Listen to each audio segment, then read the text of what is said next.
Welcome back to another tutorial with Mr. Arsenault, 123D Design. In this tutorial, we'll be going through a fair bit of material, so it's quite possible there's a part 2 to this, or it'll just be simply split on my YouTube channel. So let's begin. We left off with primitives and combining, subtracting, and intersect. So today we're going to look at some sketches, extruding, and a few other tools. Okay, so let's get right into it. We've already explored the primitives option, and here we have some 2D sketches of polygon. If you notice that when you put your polygon down, it'll actually ask you, let's go to this one, it'll ask you how many sides you'd like, and it'll tell you the radius of each one so you can have the different, different shapes. Command T, move this guy further back onto the plane field. Okay, let's see. In the sketch tool or sketch toolbar, we have multiple options available to us. You sketch a rectangle, click on the plane you want to start it on, this guy, all right, and click to specify the first triangle, or not triangle, first point. Stretch it out. When you're all done, click enter, or just double click, it's up to you. And if you want to keep clicking and selecting more rectangles, just keep going. If not, click on the exit mode, and then you can go off from there. Now you'll notice that these sketches are both highlighted in blue. What that means is they have a mesh on them. Even though they're not 3D, because they're enclosed, we can extrude them. Similarly with a circle, click on my grid, drag it out, drag it in, double click, exit, and just like before, we can click on our 2D plane. Here we have a shortcut. Anytime we have a gear, it means it has all the options available to that selection. So I'm going to shortcut it to extrude. I'll go up 20 millimeters. There we have it. If I drag my extrusion off of my sketch, I still have my sketch available to me to reuse at a later date. I will not be reusing this, so I will just select, click delete, and continue on. Okay, so we also have other 2D shapes, but there is another 2D object I'm going to show you as well. So I'll just move this guy out of the way, reposition so we have a better view. Let's go top view. Okay, there we go. The text tool, a very easy tool to use that has, well, a fair bit of function if you want to customize and personalize your 3D prints. So I'm going to click on the grid that I'm going to be texting on, specify my position, and I'll type into my box multimedia. Click OK. Now if I rotate around, you'll notice that there is no depth to my text. It is a 2D object, much like all of the other polygons I have on my plane. So to change that, go back to my top view. Let's rotate that. Rotate and top. There we go. Okay. To change that, I'm going to select my extrude function from my construct menu. And now I'm going to select, because that's what it says. Select a 2D shape or face of a solid to extrude. I'm going to select a 2D, and I'm going to say 20 millimeters. And if I wanted to, I could also drag the white arrow up. So I'll go extrude. And instead of putting my distance in there, I could just grab my arrow, and it'll tell me the distance right by the center of my object. Okay, so now I have text that's available to me. Now, if I want to put this onto something else, I could always select it, merge it. If I say moved it onto something else, like say this guy over here, I'd of course have to make it bigger, and then I would have my text embedded. So the other thing we can do with extrude is it tells us select a 2D shape or face of a solid to extrude. Well, solids have 2D faces because each face is 2D. It makes up the entire 3D. So if I took this face and I extruded it, I could make multiple different shapes just from that alone. So I will rotate around, go back to my extrude, pick a face, and extrude that, say 11, 12, sure. Go back over to this side, extrude,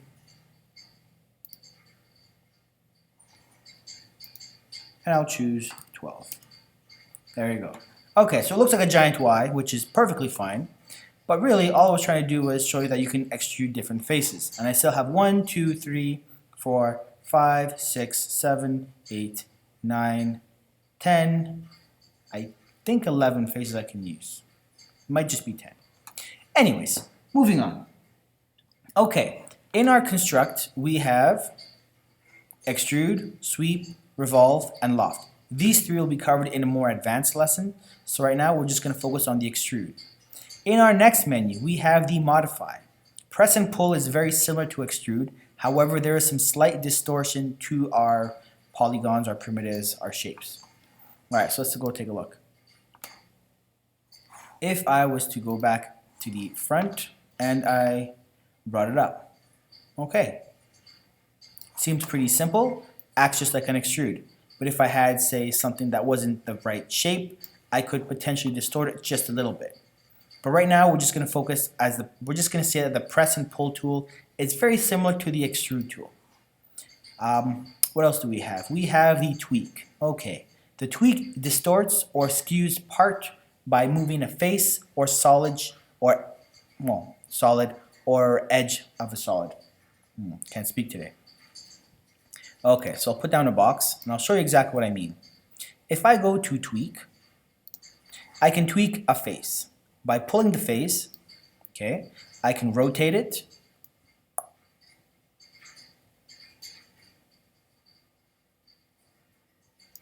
I can move it off to the right. Now when you move it, notice how the back end stays exactly where it's supposed to be.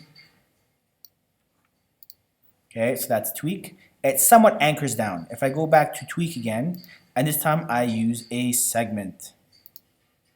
Same thing, I'll pull this guy away, make it a little larger. No different. And I can rotate it as well. But as soon as I go beyond a certain tolerance, I probably should have mentioned this in the last one, the face of your solid will actually break in two. You notice this line here? Well, I'll show you on this next one.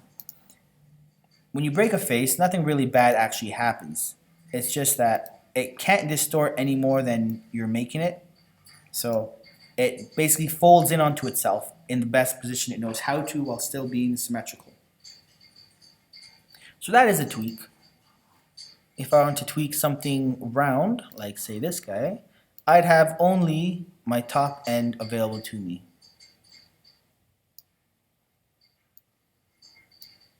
Okay, that guy just tells me by how much. Am I tweaking? Let's take a look. Doesn't look like much is happening. Okay, so what I need to do is I need to make sure I have only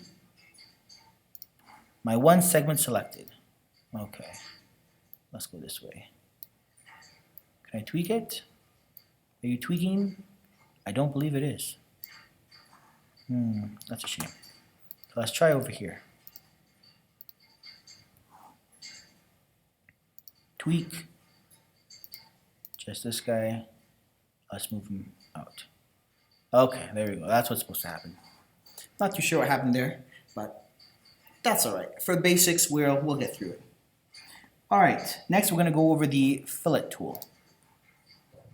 The fillet tool works well on straight lines where there are no curved edges. So no curved edges, no curved edges, no curved edges, straight line all the way across.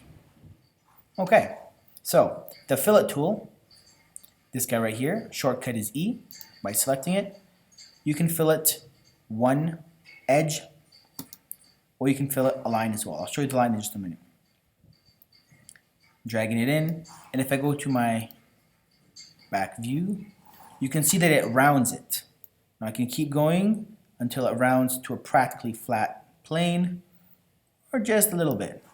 Now if I had multiple edges I wanted to round, Go back to top view, bring it back into view. You know what, let's go for an angle view so I can see all of my segments at once. Okay, fillet. Now to do multiple fillets at the same time so you're not wasting your time, you can press the shift key, hold it down, and click as many as you like. Now what's nice about 123D is it's a little intuitive. What that means is it kind of feels what you want to do, and it gives you the option of doing it. So what I mean by that is if I slightly go behind my shape, it'll show me my segment that's behind on the right, and there we go, back wall. So now I can deselect my shift and I have all of my lines selected. Just grab my arrow and fillet it. Now you will notice that if I overfill it past the point of a sphere practically, I get an operation failed, an illegal move. So what you want to do is make sure that you're within the tolerance or within the acceptable parameters, the acceptable range of the actual tool. There we go. All right. The next one, can I do it with this one? Let's try it. Let's try it. Okay, so ease my shortcut, select the edge, drag it in. Oh, beautiful. Okay, so I have a nice cone. Okay, very nice. Next, I'm going to show you guys the chamfer. Chamfer is very similar, but instead of doing a rounded edge, it does a beveled edge. Well, what do you mean by that? Okay, chamfer right here. Click on my segment, bring it in. Oh, okay, so it goes nice and flat. Similarly, if I go back to my chamfer, which is C, select, hold down my shift, 1, 2, 3, 4, 5, 6, 7, where are you? 8, 9, 10, 11, 12. There we go. Same thing, I can go as far as the intersecting point, and then after that, it tells me invalid operation. That's pretty cool. So that's how you make maybe rubies to put on a crown or gems, that kind of thing. Okay, the next thing I want to show you guys is the shell tool. To do that, I'll pull out a box. Go to the modify menu. We're going to skip this one for now because it's a bit more of an advanced tool we don't use often. Shell, shortcut is J. Now you have a little bit of thickness here. Now I'll explain the options, what happens in just a sec. By clicking, it is hollowing out the inside by a certain radius. So there's a certain dimension that it gives you, and I found that it only works with hard edges. So if you have a nice solid fill, if there's not enough material to do it equally all around, it won't do it for you. Will it do it with a rounded edge? I do believe so. So what I'll do is, I'll take this guy, Command T, I'll rotate him, but I need to see my rotation bubble. There we are, right over here. 180 degrees. There we go. And J is my shortcut. I'll click on that, and there I have a nice little bowl. Ta-da! Let's zoom in and see what we have there. Okay, beautiful. So then we have a bowl, I don't know, top of a lampshade. It's up to you, really. Okay, so that is the shell. And the last thing I want to show you guys is something very simple. It is called the snap tool. Now, snap will basically magnet two different planes together. Well, okay, let's get right in and see what it does. If I were to say snap a sphere to a cylinder, I would say snap this guy onto here. And it does it. If you look at it from the top view, it does it pretty much bang on. But if you do not specify a flat plane to another flat plane, or center point to center point, which has to have the same size, I'll show you what I mean. It will just do what you tell it to do, but in a weird way. So if I'm snapping this guy to here, if I click down here, it'll put the cone angled down here. Come on, select. There we go. Now you can't really predict how it's going to go, but it looks like it takes the midpoint epicenter of the cone and sticks it right to that sphere. In order to fix that, you would basically have to manually, come on, give me back my view. You would have to manually assign values and then mathematically determine where the center point is, how you wanted it, and work from there. Or you could just take the cone, flip it upside down, and put the sphere on top. Then you'd have a flat plane. That would work as well. Now when you do a snap, it is temporarily grouped together, but it is not merged together. So if I want to snap this plane, the bottom of my cone, to the top of here, it would do so. And it separates from the sphere. But as soon as I merge the two, say I take this guy, all right, because I had them both selected. Haha, my mistake. Oh, they are merged. Look at that. Okay. That's kind of cool, actually. Okay, you learn something new every day.